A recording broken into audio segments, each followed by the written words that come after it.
சங்கீதம் அதிகாரம் 92.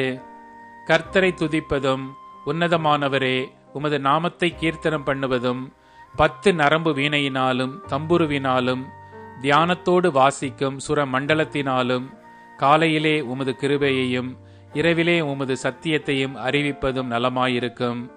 கர்த்தாவே, உமது செய்கைகளால் என்னை மகிழ்ச்சியாக்கினீர். உமது கரத்தின் கிரியைகளின் நிமித்தம் ஆனந்த சத்தமிடுவேன்.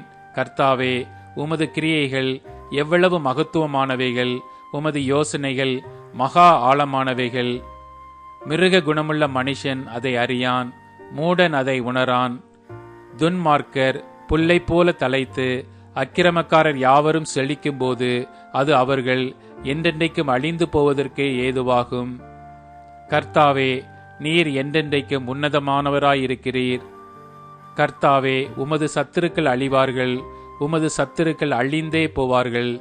சகல அக்கிரமக்காரரும் சிதறுண்டு போவார்கள்.